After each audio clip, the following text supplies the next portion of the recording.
When we last left you, we were at a snow-covered mountaintop dispersed campsite. The clouds were blowing snow, but pretty soon cleared away. The clear night was beautiful, but it became colder and colder. That cold weather made for a very dangerous and slippery drive to go sledding the next morning. As you can see, the roads are really icy. There's been a lot of traffic up down the road yesterday and this morning.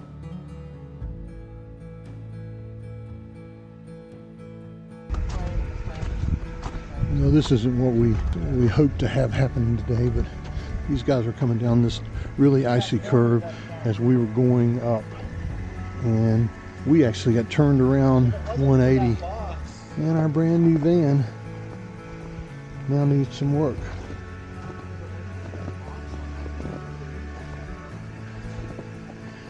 I think they hit the Sherpa, which then probably got this door. Here's where they hit here, and on the side over here. I think it's still drivable, but we're gonna find out. Is a scary thing. I can't open the door because this is moved over, so all the glass is still good.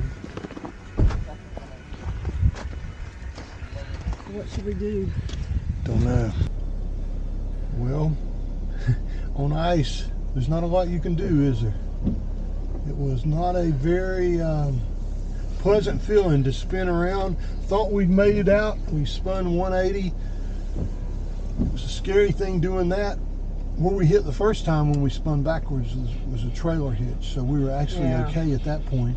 But then these guys came around that corner and they couldn't stop. And they hit us, and the box on the back and the Sherpa and a lot of that, so I'm not sure. It's drivable, but hurts our hearts. Breaks our heart. So kind of decides the fate of what we'll do for the next several weeks or months as this gets repaired. So wow. Okay, we're gonna try to make it down. So with the busted van and hearts hurting, we headed back the long way home, 20 miles on this forest road. Heading back to what used to be home, passing by those little towns I know so well. So this is what we're faced with here, is a lot of these hills that are extremely steep, and you've got to get up some speed, and there's some ice. Eyes on the road, don't lose control. I'm speeding fast to chase my soul. I'm driving to get away, running through emotions high and low, holding on or letting go. I'm fighting another day. The neon lights in the fast lane life, riding high, reaching for the sky. I had it all but lost and fell back down again. Spent my time playing the game where every single day was a losing battle, and every drink was a dead end. Eyes on the goal, don't lose control. Okay, so we made it down the mountain, found the first rest stop, and here's where we backed into the hillside, and I don't think there's any damage there. That looks like that protected that and nothing really happened there. But this is where most of the damage occurred. The Jeep hit our backside, so you can see there's scratches here, knocked this loose. Its tail light's messed up. Rear bumper's screwed up, so that's screwed up. So that's the extent of that damage. And then here, where he hit the box that's here, kind of chipped it up here a little bit. And then it pushed the Sherpa over to where you can see right there is where the screw's supposed to be. So it moved this over. So I think I can loosen this and at least get it where we can open this door. But right now we can't open the door. But we're gonna wait until we get home to do that. We're about an hour and 30 minutes away from home now, and we'll head there now. Kind of messed up our sledding adventure we had planned for today. But things happen. So it puts it all into perspective, though, because we're not very experienced at off-roading, and so maybe I could have done something different than I did. I don't think so, because we were on ice, and I was able to pull forward and get it started back down the mountain, and that's when the two guys came around in the Jeep, and they were sliding whenever they were coming down the ice, and it was just catastrophe waiting to happen, wasn't it? I didn't even see them. Did you see them? I saw them through the mirror, and that's all I saw, and it was a tense moment. And your first reaction is you get a little sick on your stomach because you've got a brand new van and it just now got crunched up. But none of us were hurt. Right, and that's the main thing. That's the main thing. And honestly, that's what we said as soon as we pulled away from that, is that we could have totaled the van as long as the three of us could have walked away from it. I think we all three would have been okay with that. We're going to head back down the mountain and head to our home and kind of regroup. So we're safe and sound back home, and we just wanted to take a few minutes to kind of go over what we learned from And we learned a lot. We did. And since we learned so much from this, we thought we would share with you the things that we have learned. The first thing, our Revel is really an awesome 4x4 beast. It does really, really well in mud and even deep snow. But it doesn't do very well on the ice. So you may be wondering what exactly happened. The hill we showed you, and it was pretty steep. It was probably the steepest incline that we had to go over, and unfortunately it was also the most icy part of the trip. And I didn't get up enough speed going up that hill because you just need to be safe. So I wasn't going to make it over to the top of this hill, and we got about halfway up. We started slipping and sliding, and I just said to Lynn, we're going to have to turn around and go back the other direction. So at that point, we did what the highway patrolman called a slippery U-turn. That the van eventually slipped all the way back around. We were heading back down that slope, and that was good. At that point, we thought everything's good. Yeah. Then we heard the horn. Yeah. And I looked in the side mirror, and I could see the Jeep. And when he hit the ice, it just didn't work, did it? So, but at that point, we both were stranded right in the middle of that road, right over that hill, right at the ice. And so we were a little worried at that point. Yeah, that someone else would come around that curve, which you couldn't see if you're coming down, you really couldn't see what was down there, and they wouldn't be able to get stopped either. So let's continue on and tell them what we think we've learned from this. Forest roads in North Carolina are really busy when it snows. We were so surprised at that. Here in this part of North Carolina, we just don't have that much BLM land or places you can go. All that traffic really packed down what snow was there, and it made it a lot slicker. Also, that road was scraped. I didn't have a clue that it would be scraped by the DOT, but they had done that as well. And that took away a lot of the sludge and the snow that would build up in the middle of the tracks. So if you've ever done that before, you can put two of your tires in that mess, and even if two are on ice, you still can make it up and down. We learned that we could have, and maybe should have, done a few things differently. Number one, we could have stayed home, but we didn't buy the van to stay home, and snow camping is one of the things that we wanted to experience. We have four-wheel drive. We thought snow's perfect. Let's go have fun, sweetie. So that's what we did.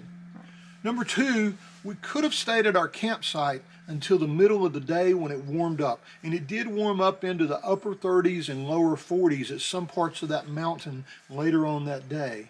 But we wanted to go sledding on the way home. We were going to share two 63-year-old people out sledding on a mountainside as the ending scene of our video. So we had plans to head back across the mountain, get back on the Blue Ridge Parkway, and go to the Lump and do some sledding. And we were looking forward to it. So we needed to leave early enough to make that happen. We could have walked up to check out the icy conditions, but from the campsite to where we actually lost traction and started up that incline, it was about 6 miles. We also could have probably stopped some of the people that were driving by to ask them, how are the roads too. We did not do that. We didn't. We learned that we could have used chains. but it's not always successful on ice. It may help whenever it's snowy, but everyone we talk to says that chains by themselves wouldn't necessarily break through that hard sheet ice. But I think it is something that we will carry next time. Maybe, yeah, I think so too. And speaking of carry more, we learned that we need to carry more emergency equipment with us when we travel in these situations. Like flares. And like, flags that we could have gone up to the top of the hill to put down if we were stranded there in that dangerous position. And we learned that recovery gear to get us out of a tight pinch would be a good thing for us to have in the van. We have max tracks and we have one little tow rope, but I think we're going to buy some specific things to help us in those situations in the future. We also realized that we need to have working walkie-talkies when we don't have cell service. The next one is more about when you're in an accident. You probably have always heard, and it is the law, that if there's damage and significant damage, it's against the law to leave the scene of the accident. But if the scene of the accident is dangerous and there's no cell phone connectivity there, it is okay for you to leave that scene of the accident, travel to where you can have cell phone coverage, and call the highway patrol number and let them know that there's been an accident. You need to get everybody's information, tag numbers, license numbers, and all the contact information, and then it's acceptable to leave as long as nobody's hurt. This has made us change the way we feel about how we travel in our van. But unlike a lot of you have commented, it hasn't convinced us to not do this.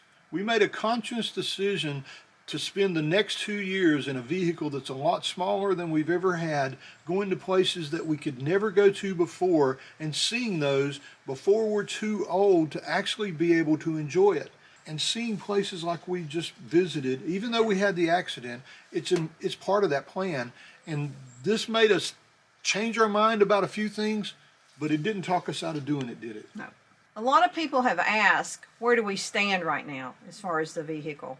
Our insurance company, Progressive, has been top-notch to work with. We have talked to them by text, by phone, by email. Everything's happened exactly the way it should. And every couple of days, Jeff from Wilmington, North Carolina, calls us and tells us what's going on and it's only keeps been a us week. up to date. I know, so it's been great. So our van is still sitting right over here, but it's been to our local body shop that we've trusted for our entire adult life twice now. And then just yesterday it went back in to get the detailed estimate done that's now been provided to Progressive. So we're literally now waiting on parts from Mercedes to come in just a week later, and they're saying it's going to be 2 to 3 weeks before we get those parts in. And once those parts come in, that's the bummer part. It's going to be in the shop for probably 3 weeks while Mitch repairs our van.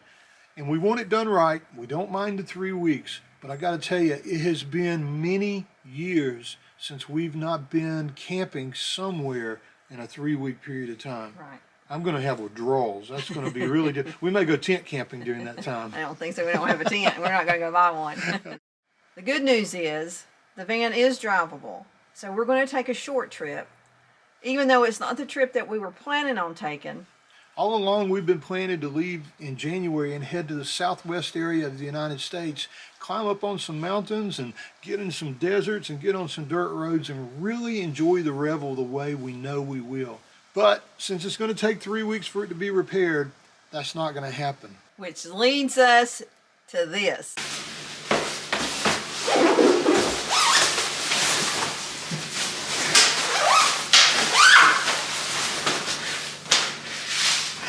You're winning.